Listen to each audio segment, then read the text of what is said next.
This episode of the Old Dogs REI Network is brought to you by Mino Studio.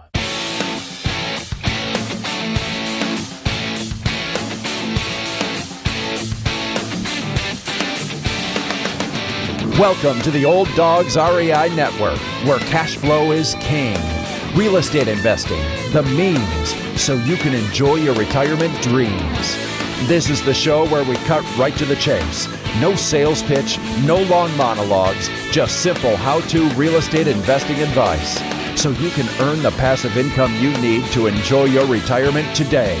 And now, your host and chief old dog, Bill Manassero.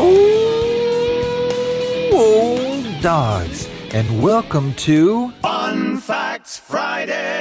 This is our once-a-week, only on Friday show, where we have special episodes not featuring guests, where I will share tricks, tips, terminology, and techniques that will help skyrocket you to real estate investing success. Today's topic is unique real estate strategies for your retirement. But before we get started, as I usually do, just want to check in with you guys, make sure you guys are doing good. I think you'll like this show today. I think it's going to have some good ideas for you as you're trying to put together your real estate investing plans.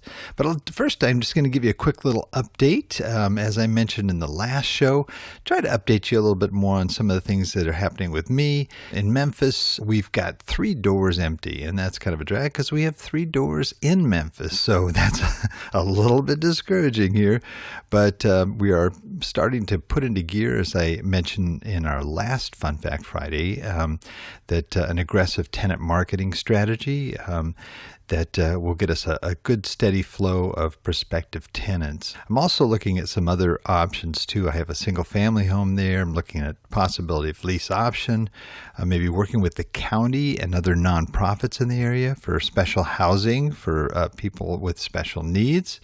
And I've even considered possibly a Airbnb there. So we're looking at some other creative things to hopefully offset the slow tenant turnover here. We've had months of vacancy, and that's really disheartening. So we did get a new property manager there, so I'm hopeful that will help in the process as well.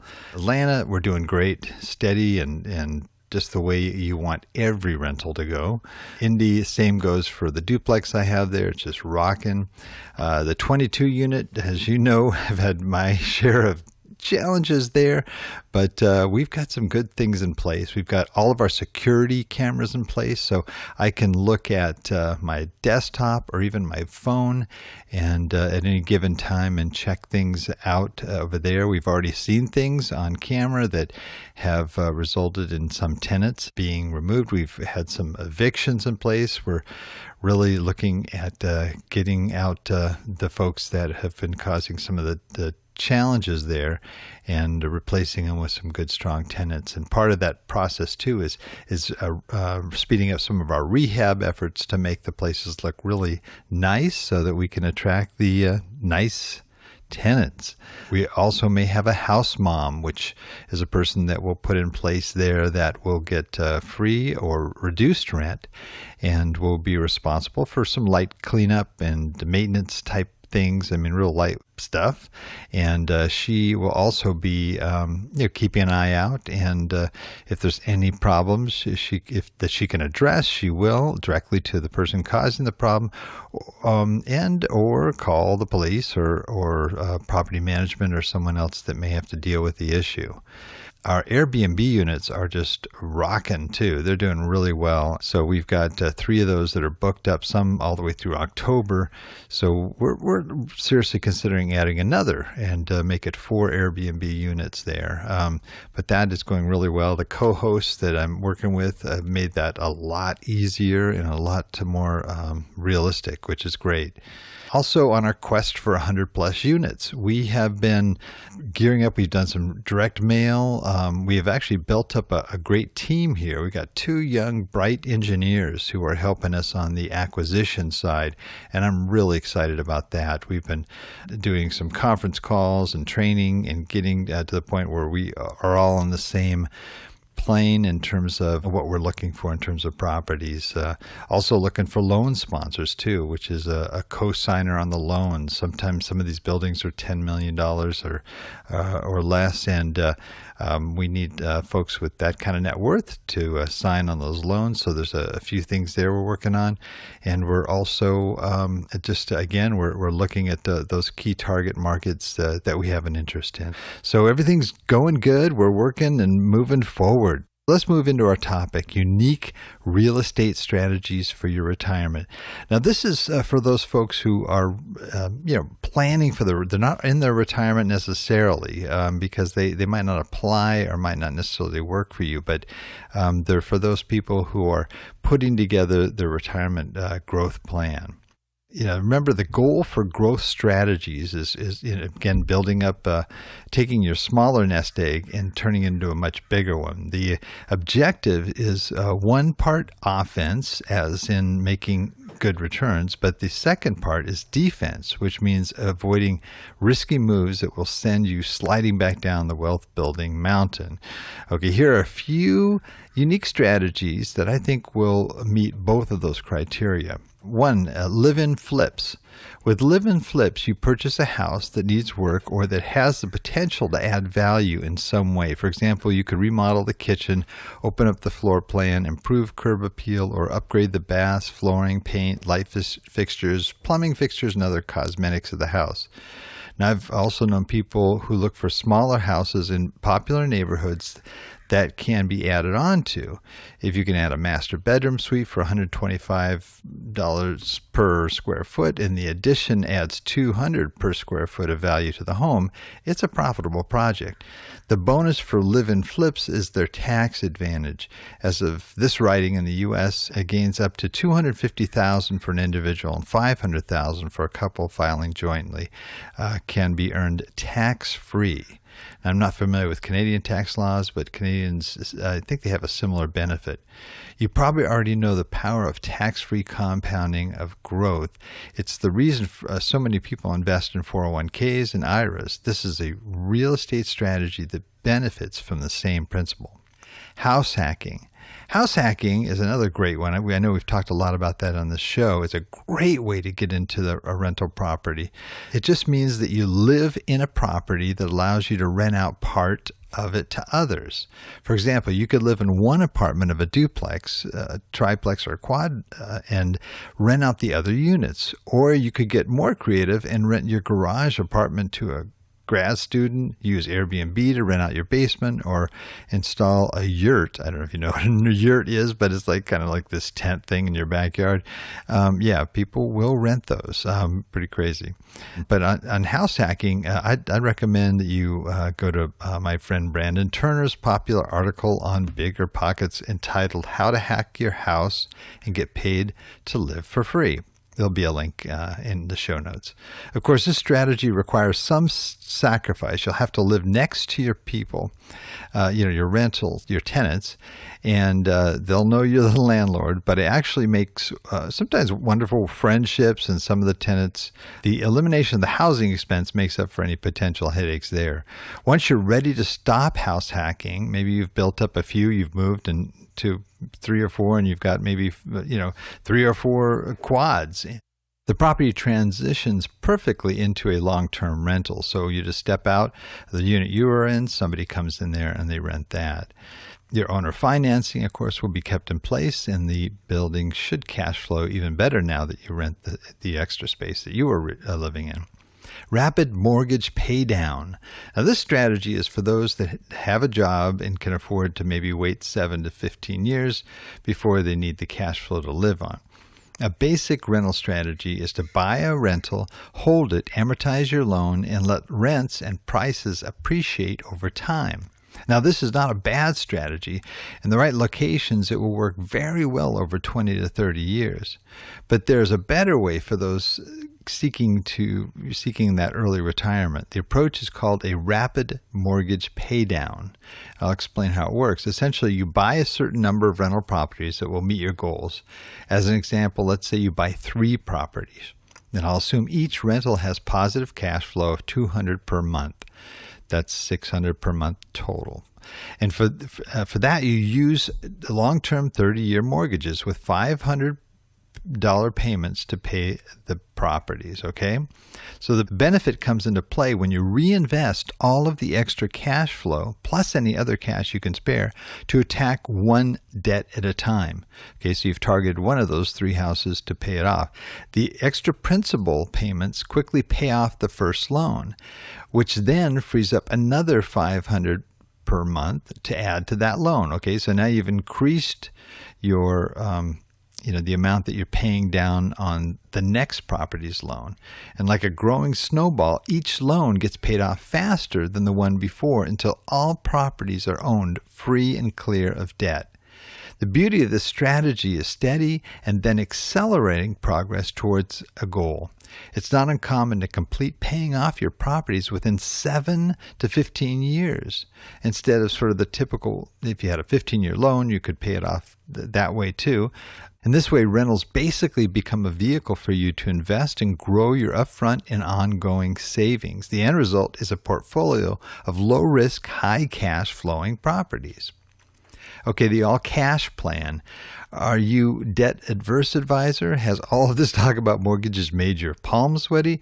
If so, real estate can still work just fine to grow your wealth.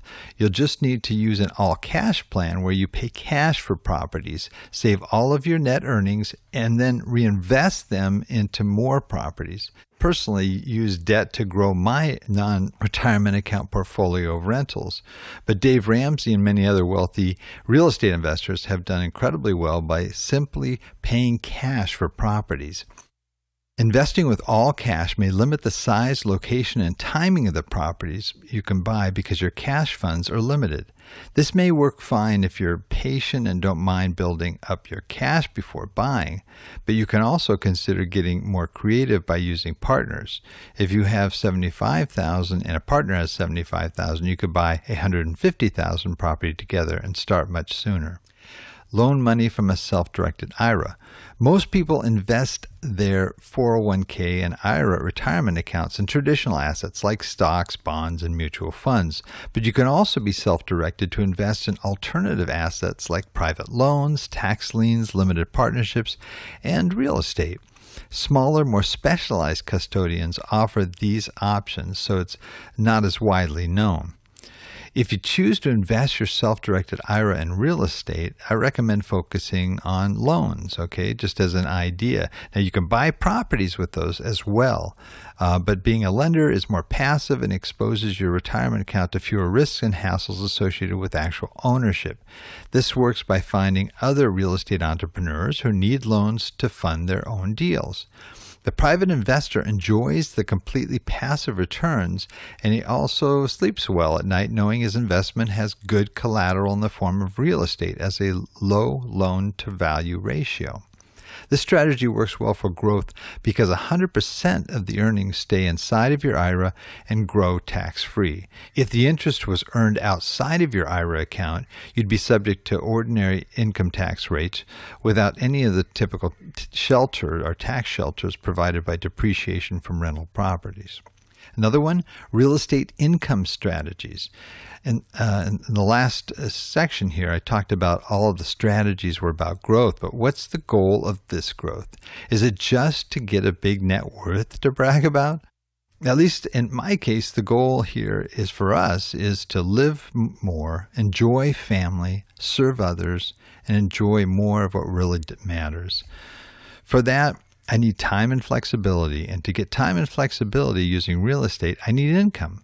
This shift is sometimes harder than it sounds, slowing down the chase from growth and switching to the focus on income and stability is not natural. It's easy to rationalize the status quo and just keep growing for years. Luckily, real estate transitions well between the two stages. During the growth phase, that income was reinvested to pay off debt or to buy much more properties.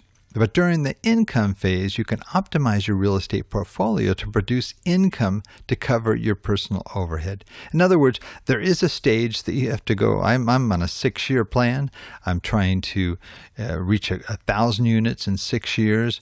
But at the end of that 6 years, I'm done. I'm not going to be acquiring. I'm going to be just at that point, I will have my steady cash flow, and I'm not going to be focused on really anything other than maintaining the properties I have. So here are a few strategies you can do now that you've moved into that that particular goal that you've set in mind. Okay, more than a strategy, this is a goal that helps you in the growth strategies that I mentioned before. It also gives you a quantifiable target that helps you to say enough once you reach it. And that's the beauty of this thing, is that you don't need multi-millions. You just have to set your goal. I need this much a month to live the way I need to live for my retirement. And once you reach that goal, okay, the free and clear goal begins by figuring out how much money you need to live, right? And then figure out how many rental properties, free and clear of all debt, you need in order to pay for those living expenses. For example, if you need $3,000 a month to live, how many rentals will you need? Let's assume you have rentals with $1,000 per month rent, and 50%, of course, goes to your expenses using the 50% rule. That covers, vacancy management, everything. So each property gives you $500 per month.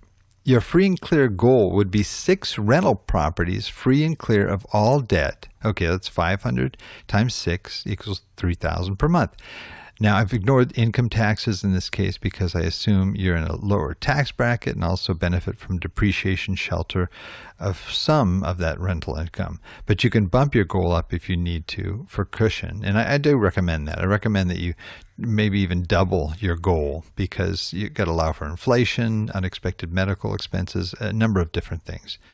Some people will also not like the idea of zero debt. They want the benefit of some leverage to hedge potential inflation or to continue growing. You can still use the same principle, though, and adjust your goals using more properties with some leverage. But the point is that you work all of your real estate activity backward from an income goal, and you arrive at a place that has much lower risk and a much higher income. That clarity, focus, and practicality serves your early retirement plans really well. Then there's the rapid mortgage paydown approach. Using a rapid mortgage paydown strategy was first and foremost about growing your wealth, but actually has served another purpose, because the end result was income and equity from free and clear rental properties. So the snowball plan would also transition nicely into this income stage. You would just need to finish the debt, okay? So pay off your debt, make sure it meets your free and clear goal. The whole idea with that one, again, is paying it down very quickly and applying those funds so that you're debt free as soon as possible. Then there's the approach of buying 3, sell 2, keep 1. And this is what a lot of flippers do. Some of you won't or can't do this because you don't have the time to flip, and it may be a little restrictive. Some of you, let's say, won't or can't do the rapid mortgage paydown approach, but maybe your rental properties don't cash flow enough because the prices are too high, or maybe the loans are just too big to get them paid off before your target date to start using the income for early retirement. In those cases, you could try this approach, the buy 2, sell 2, keep 1 plan. With this plan, you buy 3 properties, sell 2 in order to generate profits, and reinvest the gains to pay off the loan on the remaining property. Instead of rental income, this plan focuses more on the built-in equity from buying properties below their value. It also benefits from amortization of loans and from any passive appreciation in the overall real estate market. There is a risk in this strategy because it typically involves more leverage during the acquisition of the large number of properties. You also face a tax liability on the final sale, which eats into your profits, but both challenges can be minimized with careful planning. Seller finance to your tenants. And this is one of the things I mentioned earlier I'm looking at doing in Memphis, possibly. This strategy works well if you are transitioning to early retirement or even at an earlier stage when you want to take a break, okay? For example, let's say you have a house that rents for $1,000 per month. Your tenants have paid you well for 5 years, and they would like to buy the home from you. But their self-employed income and lack of 20% down payment limit their options in this traditional financing market. So you agree to sell them under the following terms: $150,000 price for the house, $15,000 down payment, okay, and $135,000 seller financing at 6% interest, $967 a month, and a 20-year amortization. Now, your tenants get to buy a house they love and lock in long-term financing with only a 10% down payment. You convert a rental that probably produced $500 per month, assuming no debt, and the 50% rule on $1,000 rent, okay? So now you convert that into a 20-year income stream of $967 per month. That's basically almost doubled your monthly income that you got from them as a renter. You now own a promissory note secured by a mortgage on your old property, and you get $15,000 cash up front to use for current needs or for reserves, or you can use that to purchase more properties, and you're no longer responsible, which is a real plus, for the maintenance or repairs because they are the new owners. So it totally pulls you out of the landlording part of it. If you own 3 properties like this, you could build a $3,000 per month income stream to support you for a long time. Not bad income for a relatively small nest egg. Loan money to others is another option. Just like the growth strategy of loaning money from your self-directed IRA, you could choose to loan money outside of your retirement accounts in order to produce income. I already described how loans work above, but in this case, you get to use the interest income before the traditional withdrawal age of 59 and a half that you have for retirement accounts. Remember, the whole point is to free you from the need to produce income at a job. I would recommend looking up lendingclub.com. They have a system all set there. They send out your notices. They do all the stuff for you. It's really pretty cool. There are also many real estate-focused crowdfunding companies that allow you to make loans or invest as equity partners. I don't have experience yet with any of the online lending, so definitely do your homework. And with direct loans or crowdfunding, make sure you get expert advice before beginning. Despite its potential benefits, it's not a strategy to take on lightly. So, bottom line here is, what is the best strategy for you? Presenting this information in a podcast is relatively easy compared to real life, because in the real world, you have to match these strategies to the unique constellation of factors called your life. So to help you find the best retirement real estate strategy for you, I'll close with a few thoughts. Number 1, choose a wealth strategy to help you focus. Okay, number 2, choose a strategy that gets you excited. If it's not fun, you probably won't stick to it. Number 3, learn more about that strategy using the links I've provided, some of the information in this article, or other online real estate sources. Write a short business plan, maybe like 1 page, with the likely next projects and next actions. Number 5, the toughest one for a lot of people, but it doesn't have to be: get started, okay? This form of investing in real estate is very entrepreneurial. This means it's not for everyone, but for others, it's been a central tool in their journey to early retirement. These are just a couple of thoughts, another aspect, another way to look at getting prepared for your retirement. I hope this has helped you out, and I wish you success in your real estate and early retirement adventures, or just your general retirement adventures.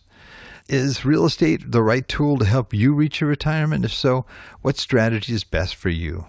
Have you had the experience with any other strategies you want to share?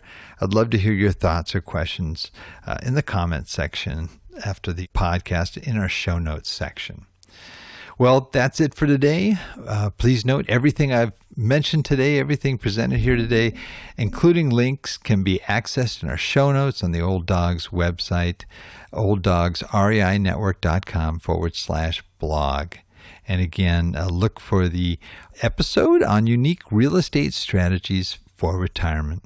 So until next time, remember, cash flow is king and real estate investing the means. Thanks again for listening, and may God bless. Thank you very much for visiting the Old Dogs REI Network. We would greatly appreciate if you would stop by iTunes and let us know what you think of the show. We would love if you could subscribe to the podcast, give us a 5-star rating, and write a review. The more ratings and reviews we receive, the more visible the podcast will be to others. Thank you.